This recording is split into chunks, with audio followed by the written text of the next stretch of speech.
Selamat pagi, selamat siang, selamat sore, selamat malam, kapanpun kalian menonton video ini. Nah, kali ini kita akan membahas tentang analisis jalur atau path analysis. Di bagian pertama kita akan membahas tentang pengertian dari diagram jalur. Kemudian berikutnya kita akan membahas tentang bagaimana perhitungan koefisien jalur dan pengujian modelnya.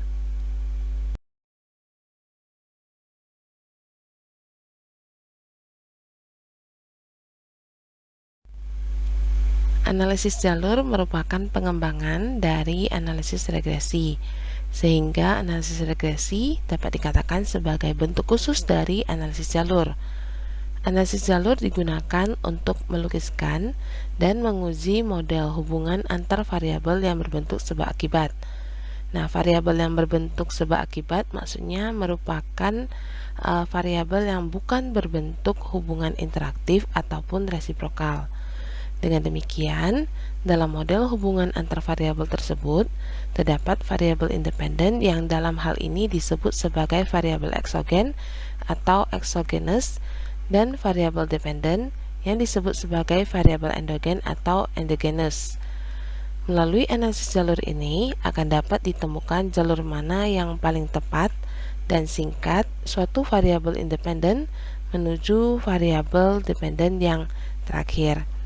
Nah, sebelum seorang peneliti menggunakan analisis jalur dalam penelitiannya, maka peneliti tersebut harus menyusun model hubungan antar variabel yang disebut sebagai diagram jalur.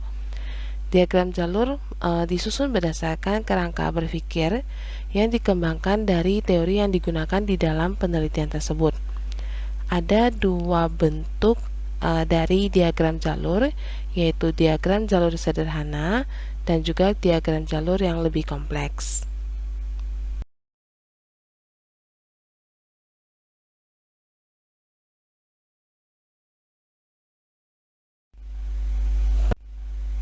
Pada gambar pertama, X1 merupakan variabel independen atau eksogen dari variabel X2 dan X3.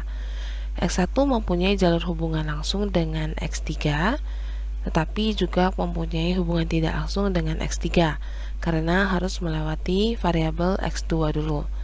Nah, dalam hal ini X2 dan X3 merupakan variabel endogen.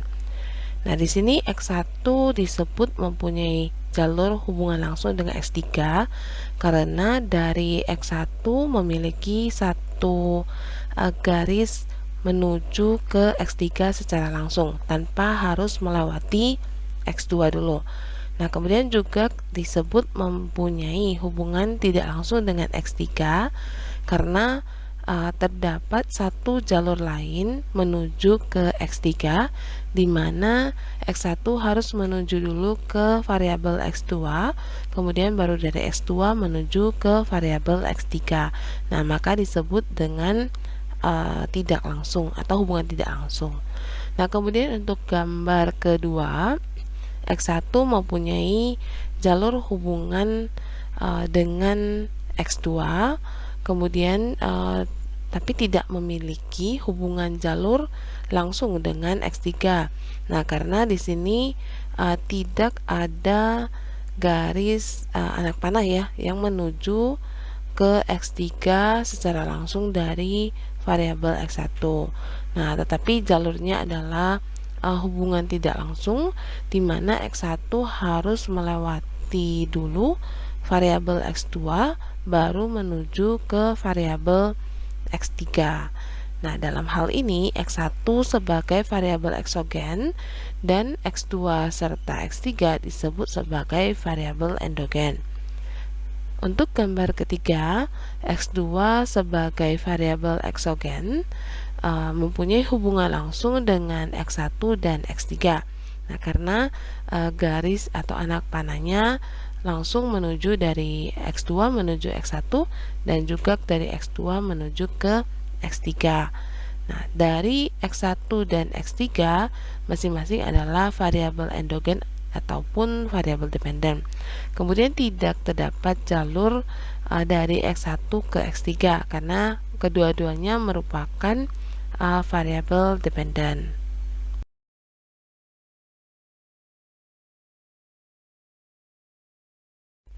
Untuk gambar keempat dan kelima berikut ini termasuk ke dalam diagram jalur yang lebih kompleks. Untuk gambar keempat, X1 dan X2 adalah variabel eksogen yang mempunyai hubungan langsung dan tidak langsung dengan Y. Variabel X1 dan X2 dikatakan mempunyai hubungan tidak langsung dengan Y karena di dalam X1 dan X2 untuk mencapai variabel Y harus melewati variabel X3 terlebih dahulu. Nah, untuk X1 dan X2 sendiri juga mempunyai jalur hubungan langsung dengan X3 dan juga mempunyai jalur hubungan langsung dengan Y, di mana masing-masing X1 dan X2 bisa langsung menuju ke variabel Y tanpa harus melewati variabel X3. Dalam hal ini, X3 dan Y termasuk ke dalam variabel endogen. Hubungan antara variabel X1 dan X2 adalah hubungan resiprokal atau saling mempengaruhi, bukan kausal sehingga tidak bisa dianalisis. Untuk gambar kelima, X1 mempunyai jalur hubungan langsung dengan variabel X2, X3, dan Y, tetapi juga mempunyai hubungan tidak langsung dengan Y karena harus melewati variabel X3 atau X2 dan X3 untuk mencapai variabel Y. Variabel X2 mempunyai hubungan langsung dengan variabel X3 dan Y, tetapi juga mempunyai jalur hubungan tidak langsung dengan Y karena harus melewati variabel X3 terlebih dahulu. Variabel X3 mempunyai hubungan langsung dengan Y. Variabel X2, X3, dan Y termasuk ke dalam variabel endogen.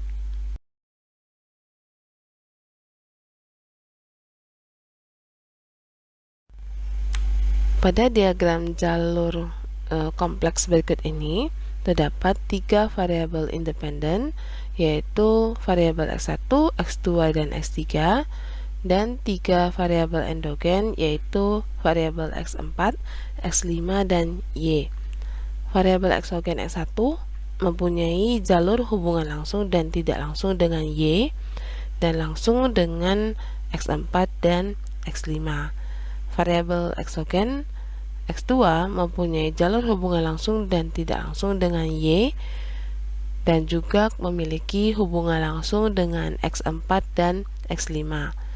Variabel eksogen X3 mempunyai hubungan langsung dan tidak langsung dengan Y, dan juga mempunyai hubungan langsung dengan X4 dan X5.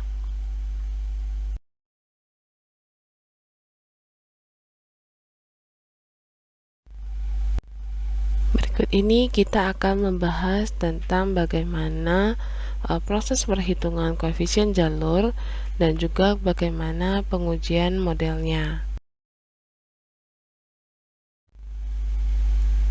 Koefisien jalur menunjukkan kuatnya pengaruh variabel independen terhadap variabel dependen. Nah, bila koefisien jalur rendah dan angkanya di bawah 0,05, maka pengaruh jalur tersebut dianggap rendah sehingga dapat dihilangkan.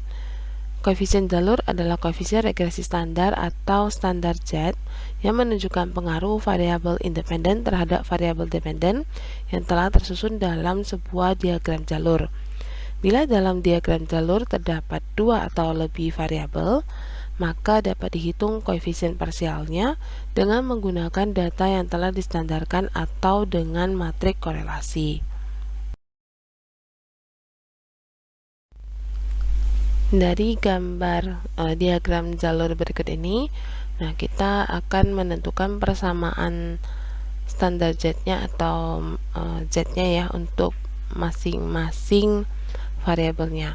Nah, di sini ada 4 variabel, yaitu variabel X1, X2, X3, dan X4, maka ada 4 persamaan Z yang harus kita tentukan terlebih dahulu.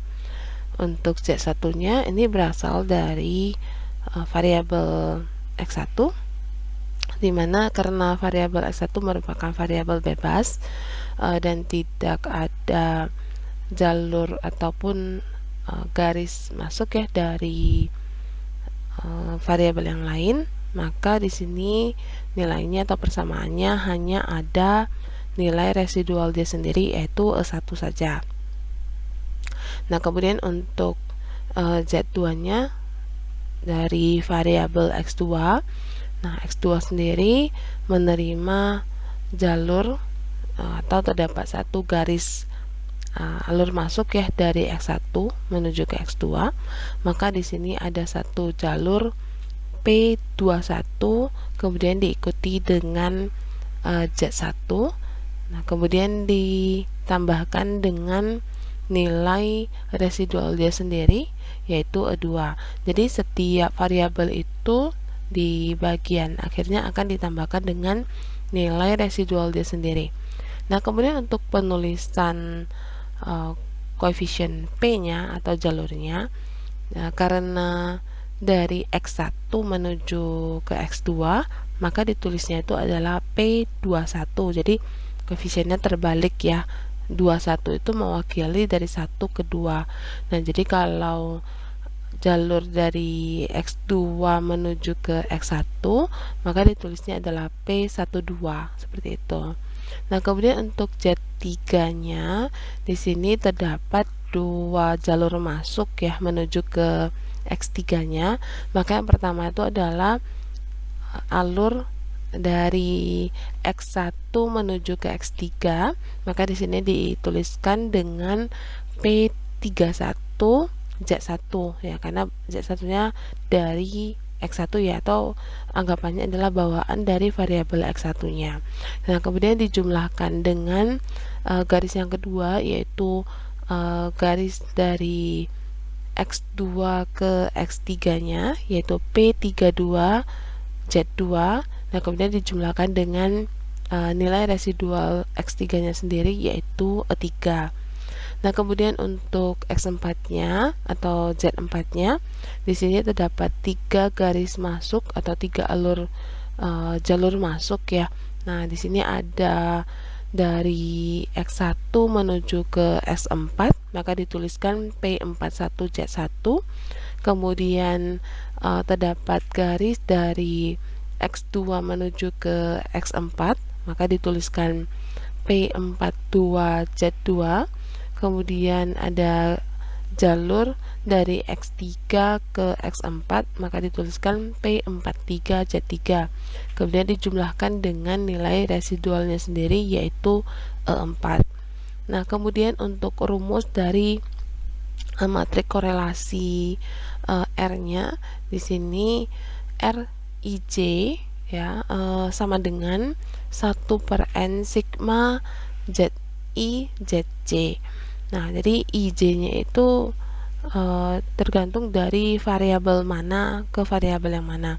Nah, di sini seperti ini dicontohkan ya, misalkan korelasi antara variabel X1 dan X2, maka dituliskan R12 sama dengan 1/n sigma Z1 Z2 seperti itu.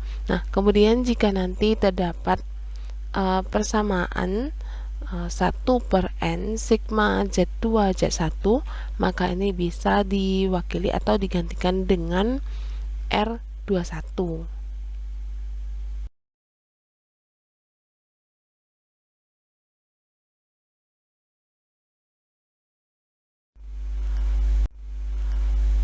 Untuk menentukan ataupun menghitung nilai koefisien dari masing-masing jalur, maka kita harus membuat persamaan dengan rumus matrik korelasi tadi terlebih dahulu.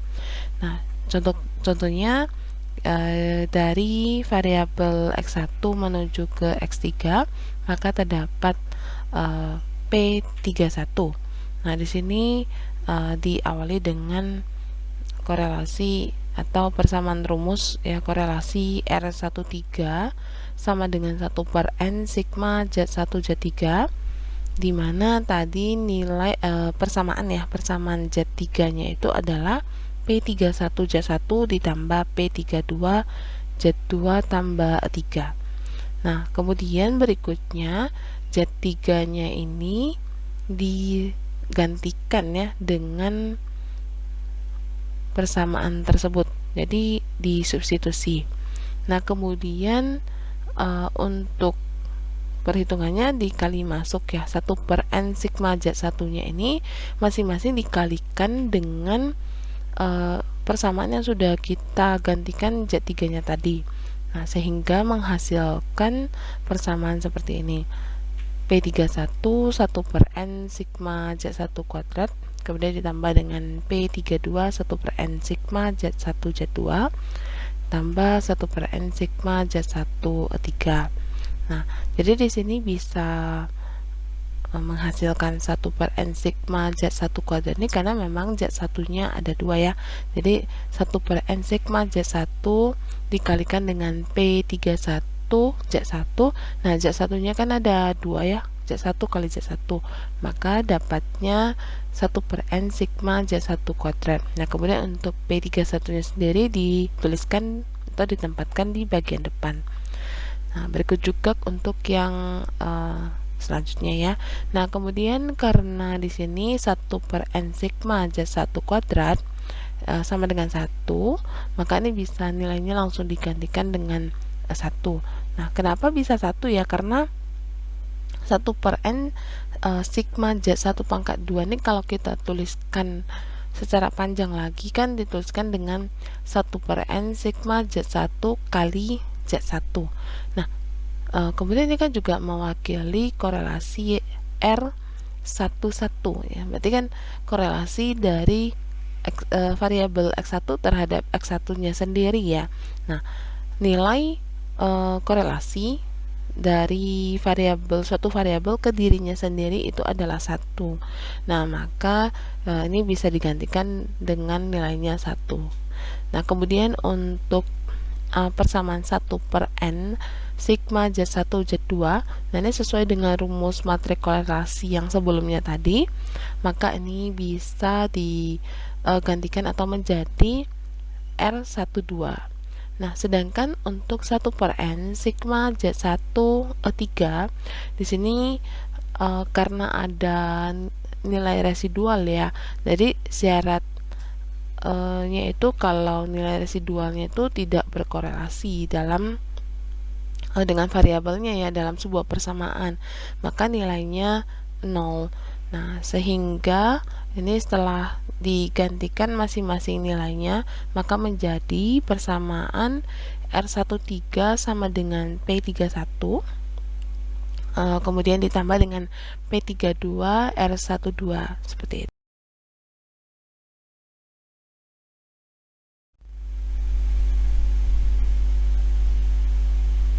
Berikut ini adalah contoh dari pengujian model sebuah diagram jalur. Nah, sebagai contoh, seorang peneliti berdasarkan teori yang diyakini mengkonstruksi model hubungan variabel dalam bentuk diagram jalur seperti yang ditunjukkan pada gambar A berikut ini.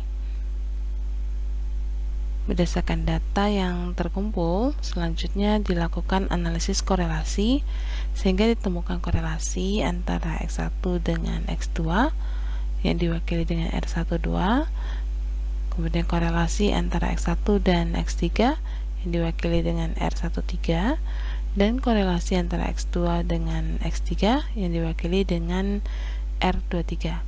Berdasarkan hal tersebut, dapat disusun matriks korelasi sebagai berikut dengan nilai dari masing-masing korelasi tersebut. Nah, kemudian dari diagram jalur tersebut diperoleh persamaan berikut. Nah, untuk menentukan persamaannya, caranya sama dengan yang sudah dijelaskan di slide sebelumnya tadi.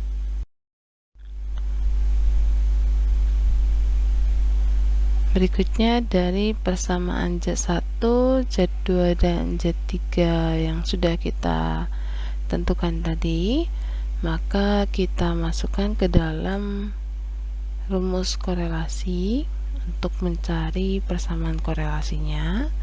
Nah, untuk yang pertama R12 sama dengan 1 per N sigma Z1 Z2. Kemudian untuk Z2 nya kita ganti dengan persamaan Z2 nya sehingga didapatkan hasilnya seperti ini. Nah, kemudian 1 per N sigma Z1 kuadrat dan 1 per N sigma Z1 2 nya kita gantikan dengan nilai 1 dan nilai 0, dimana 1 per N sigma Z1 kuadrat itu bernilai 1. Kemudian untuk 1 per N sigma Z1 2, karena ada residualnya maka nilainya sama dengan 0. Nah, sehingga didapatkanlah persamaan R12 nya sama dengan P21. Nah, kemudian untuk R23 sama dengan 1 per N sigma Z2 Z3, kita gantikan untuk Z3 nya dengan persamaan dari Z3. Nah, kemudian masing-masing ya dikali masuk dan kita dapatkan hasilnya seperti ini. Kemudian kita gantikan juga 1 per N sigma Z2 kuadratnya dengan nilai 1. Kemudian 1 per N sigma Z2 Z1 nya menjadi persamaan R12. Kemudian juga 1 per N sigma Z2 3 nya karena ada residualnya sama dengan 0. Nah, sehingga menjadi P32 dikali 1 tambah P31 R12 dan ditambah dengan 0. Nah, hasil akhirnya adalah R23 sama dengan P31 R12 ditambah dengan P32. Nah, kemudian untuk R13 nya di sini 1 per N sama dengan 1 per N sigma Z1 Z3, dan untuk Z3 nya kita gantikan juga dengan persamaan Z3 nya sehingga didapatkan seperti ini juga. Kemudian masing-masing 1 per N sigma Z1 Z2 nya digantikan dengan R12. Kemudian untuk 1 per N sigma Z1 kuadratnya sama dengan 1 dan 1 per N sigma Z1 3 nya sama dengan 0. Nah, sehingga didapatkanlah P32 R12 tambah P31 kali 1 dan tambah 0 ya. Kemudian hasil akhirnya adalah R13 sama dengan P31 ditambah dengan P32 dikali R12. Kemudian dari nilai korelasi yang berasal dari soal tadi ya, yang di awal, dimana R12 sama dengan 0,5, kemudian R13 sama dengan 0,25, dan R23 sama dengan 0,5.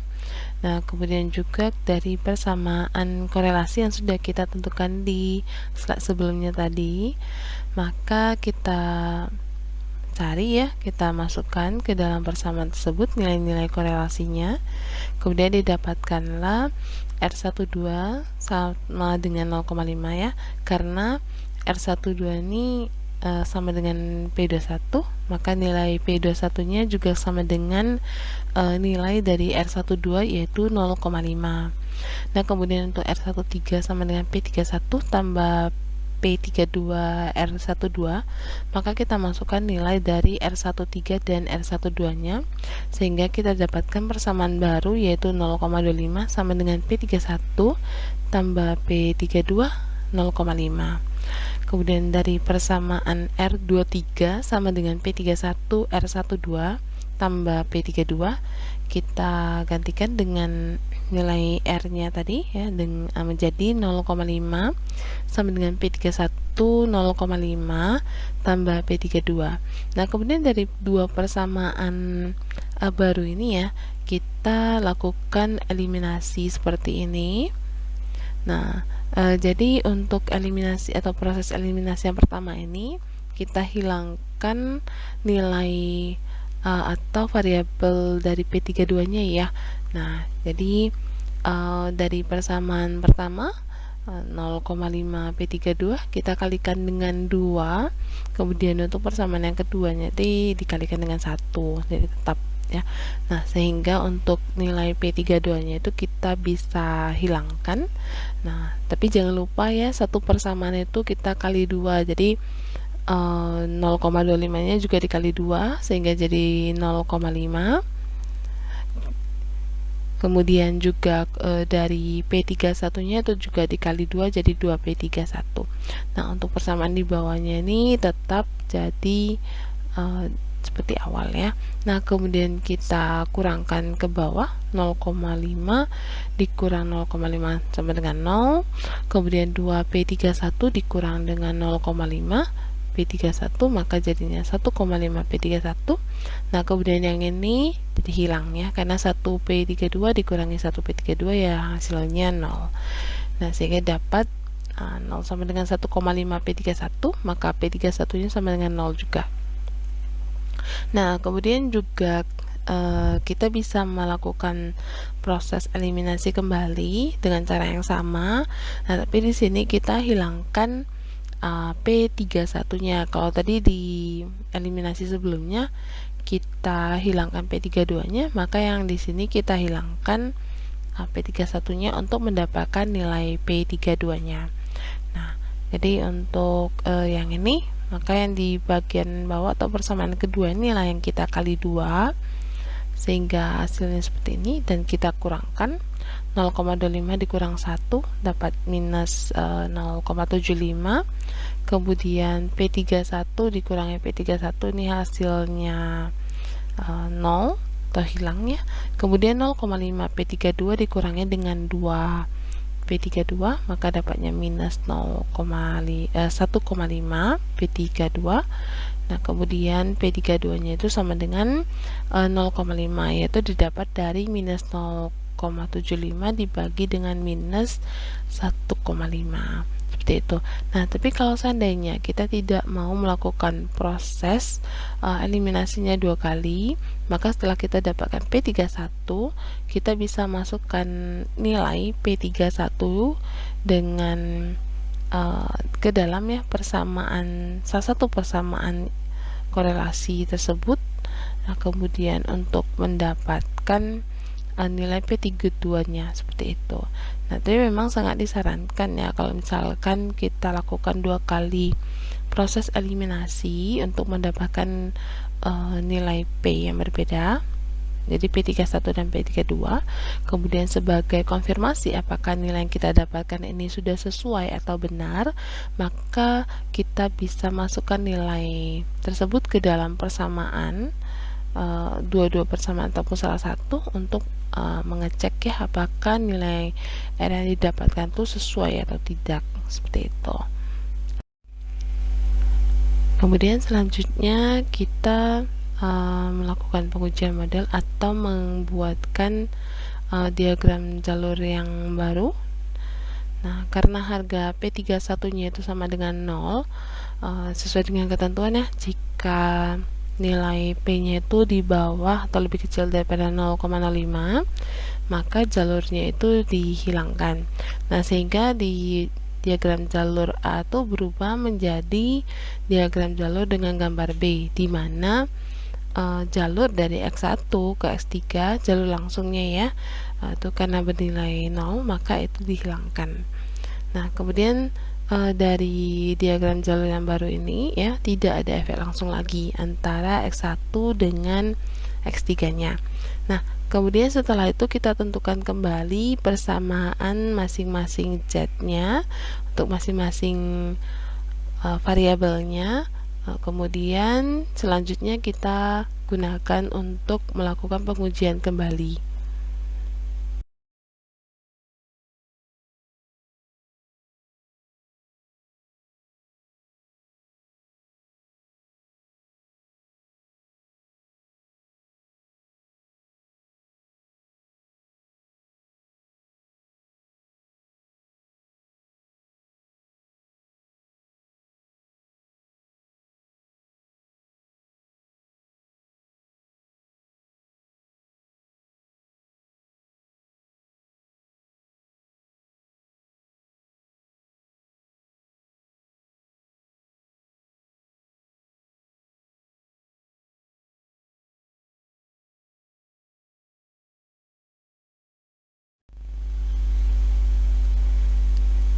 Selanjutnya kita akan melakukan pengujian ya dari persamaan korelasi yang tadi untuk melihat apakah model jalur yang baru itu atau gambar B tadi yang lebih sederhana itu juga bisa atau juga akan ya menghasilkan matrik korelasi seperti pada gambar A atau yang dari awal ya. Maka dari gambar B tadi kita hitung dengan nilai koefisien jalur yang sudah kita dapatkan, kita masukkan ke dalam persamaan rumus korelasi yang baru tadi. Nah, kita hitung kembali, kemudian kita cross check kembali ya dengan nilai korelasi di awal ya, atau di soal tadi. Nah, setelah didapatkan koefisien tersebut, nah kita lihat ternyata nilai R yang dihasilkan yang di sebelah kiri ini ya, ini kan menggunakan persamaan korelasi dari gambar B ya, atau diagram jalur yang baru. Nah, di sini kita lihat masing-masing nilai korelasinya itu masih sama dengan nilai korelasi yang dihasilkan dari gambar A atau gambar awal. Nah, jadi dari perhitungan tersebut ya, kita bisa ambil kesimpulan bahwasanya model gambar B terbukti didukung oleh data. Nah, sehingga merupakan model hubungan variabel yang benar. Nah, sehingga untuk gambar B atau diagram jalur yang baru itu bisa digunakan untuk membangun teori atau memberi saran terhadap penelitian tersebut ya. Jadi bukan menggunakan gambar A kembali atau gambar yang pertama lagi. Demikianlah pembahasan untuk analisis jalur di sesi ini. Ingat, berdoa saja tidak cukup. Belajar dengan baik adalah bukti bahwa doa Anda serius. Belajar termasuk ibadah kita. Terima kasih sudah menonton video ini. Semoga apa yang dipaparkan bermanfaat untuk kita semuanya. Salam sehat, salam damai. Sampai jumpa.